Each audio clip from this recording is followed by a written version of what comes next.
Hi everyone, welcome back to another video. So if you've been paying attention in recent videos, as I've started putting them out more regularly, I've talked a few times about how I don't just add anything I find to my collection, right? There's a logic to it, there's an intention to it. I have certain criteria that I follow that I want to make sure a game meets before it gets added into the library for a number of reasons. One, we all only have so much space to work with, and I'm already approaching capacity as it is. And two, I just want to make sure that I'm building a collection that is in some way representative of me. And so, I probably should do an entire video about that philosophy and go into kind of each of the reasons why in more specifics. But at a high level, you can just trust that the ultimate goal is that there is a reason that a game is in the collection. And I thought, why don't we put that to the test today? And so what we're going to do is I'm going to select 3 random games from my collection. I'm actually going to let a generator select 3 random games from my collection. We'll pull them out, and I will justify to you why I have them in my collection to make sure, a little bit of an honesty check, right? If I don't have a good reason why I've hung on to this game, maybe it's time to let that one fade away from the collection and make some space for something new and more appropriate to come in.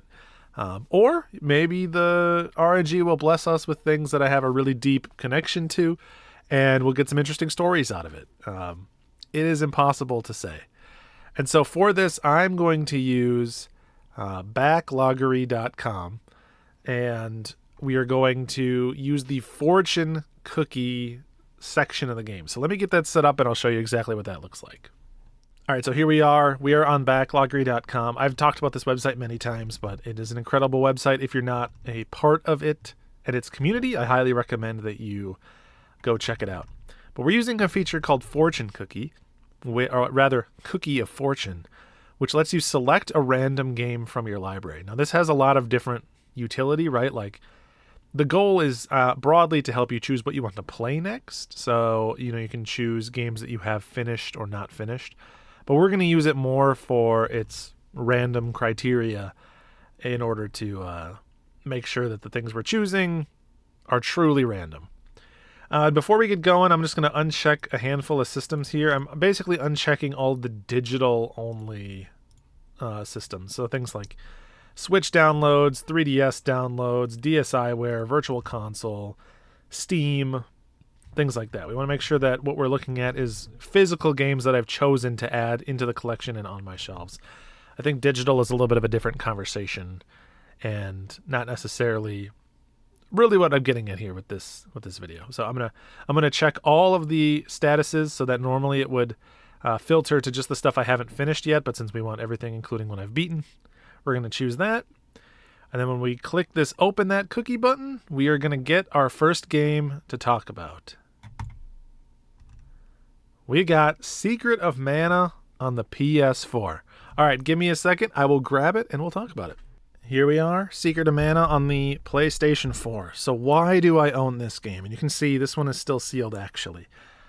Secret of Mana is a game that I have a pretty good amount of nostalgia for. So there's a couple different times where it's intersected with my life. One is I used to go to my friend's house, Scott, and he had a lot of, I would say, like classic Nintendo games, where he played a lot of classic Nintendo games that I never really did growing up. I was much more of a Sega kid, and it wasn't until N64 that I hopped on the Nintendo train. So I initially missed a lot of stuff like Chrono Trigger, Super Mario RPG, Super Metroid, stuff like that. And he was, a big fan of a lot of those games. One of them that I remember playing at his house is the original Secret of Mana, because this is a multiplayer game. You can play, with more than one player, which is pretty cool for an action RPG at the time. And I really enjoyed my time with it. I have since finished it because later on in life, I played a lot of the Super Nintendo games that I missed in the early 2000s once I got my own computer and a means to play games on my computer. A frequenter of places like Zophar's Domain. And so I I have a lot of memories of kind of like more formative years tied up in playing this game. And so when they announced a remake, I was like, oh, I have to pick that up.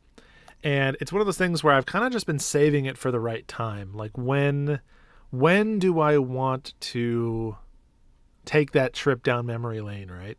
I think that it's sort of just kind of in waiting for me. And I mean, if none of those are good enough reasons, I mean, just look at that cover art, man. Look at that cover art. So I was really excited to see that this got a remake, and I think it was a good addition to the collection. So there you are. We have game number 1. Now, let's roll this dice a second time and see what we come up with. So here we are, round 2. We have all the same options selected again. We're going to open that cookie, and let's see what our second game is that we're going to talk about. Danganronpa Trigger Happy Havoc. All right, 1 second. We'll grab it and we'll dig in. We have our copy of Danganronpa. So why do I own this game? There's a few reasons. I'd say there's a reason why I bought it and the reason why I have it. So when the Vita first came out, I was really excited for it. I was a big fan of the PSP. I would say that I was like the exact right age and the exact right like tech literacy where the PSP felt like a really cool device, right? This portable video game console that was playing things that were pretty close to modern visuals. I mean, it was only a generation or two behind, which felt crazy for the time. Plus, on top of that, you could play like media files, music videos, movies, stuff like that. It was awesome. So when the Vita was announced, I was definitely excited for it. I didn't get one right away. I'm not even really sure why. I think I just either didn't have the money or I was distracted by other things, but I always knew I would get a Vita for a lot of the early big hitter games. And when I think about the Vita, right away my brain goes to Uncharted, Golden Abyss, and Danganronpa. This is sort of like, almost like a mascot game for that handheld. It was early, it was important. I think it really blew up in a way that they weren't expecting. And so I picked it up because I was already a fan of the Vita. And I also loved games like the Zero Escape series, like 999, stuff like that. So this was kind of really right in my wheelhouse, exactly the type of game that I wanted to pick up and play. So I did. I actually own the entire series for a pretty similar reason. But the reason I still have it, well, I mean, that's a reason enough to own it. But these days, what I think of more prominently is my fiance, who really loves this series. So she also was a big fan of the Vita, and one of the first games she played on Vita was Danganronpa, and she was a huge fan of it. She ended up getting the Platinum, and the same in the second one, and Ultra Despair Girls, which was the spin-off, and she's played, I think, most of the way through 3, so she's a big fan of the series. And so now, whenever I see these games, I almost feel like I don't need to play them, which is weird. I mean, don't get me wrong, I've played through this and I love it, but I never played the second one. But it's almost like these aren't for me anymore.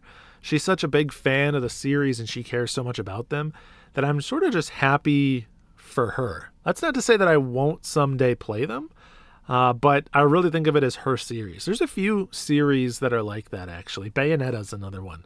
That's very much like her series, and I'm just happy to appreciate it through her enthusiasm. So whenever I look at Danganronpa, I think of my fiance, and it makes me happy to have it in my collection. Cool artwork. All right, let's do our third and final one for the day. All right, last one. We're all queued up. We've gone through 2 games so far. Let's do a third one and see why it is that we own this particular game. 3, 2, 1, open. Quirk on the Game Boy. Interesting one. Okay, I'll grab it and we'll talk. We have our copy of Quirk. You know, it's funny.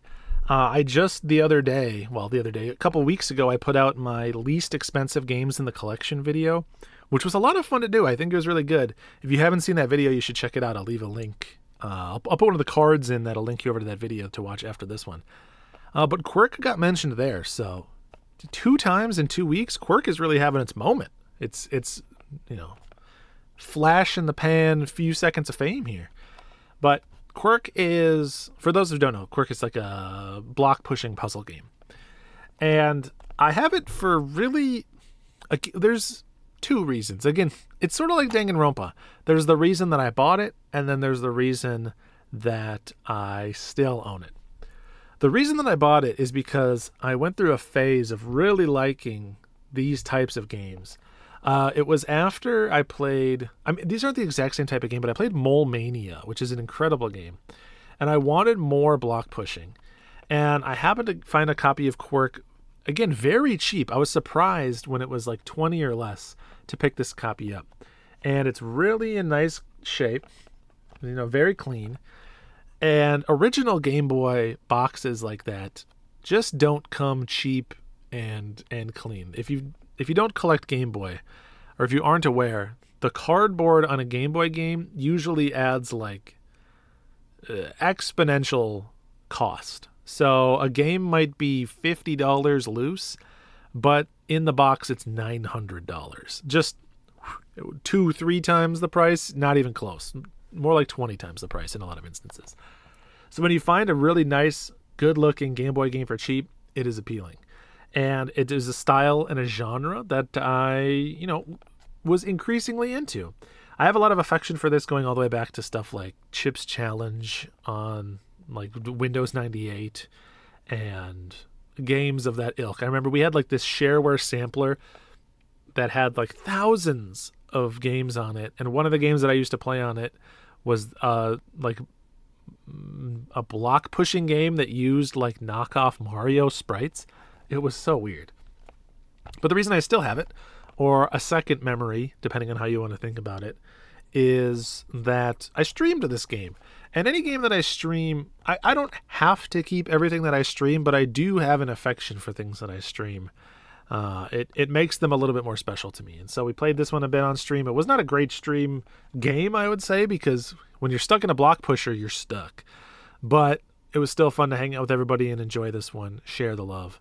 So that is why we still own Quirk. And maybe this game is getting a little more play than it deserves because it is what it is. But again, for the second time in 3 videos, I'll say Quirk is pretty good.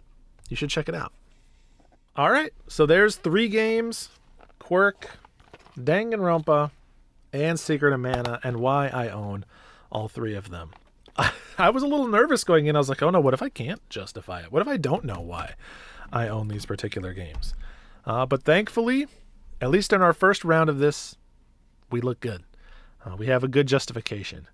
So if folks are into these types of videos, which is sort of just like an excuse to talk memories and connections to particular games, please let me know. Tell me in the comments or however you can get a hold of me, because I would love to do more if that's something that you're into. This is an idea inspired by something I do on my Twitch channel. So I have a channel point redemption over on Twitch where folks can basically ask me to do this process for one game. I pull up on stream live, we'll pull up the Cookie of Fortune, I'll choose a random one, and I'll justify it. So it's a fun way to be a little more interactive, and then we can share memories back and forth with people in the chat and stuff when we do it that way too. So that'll do it for me. I hope you enjoyed, and until next time, peace.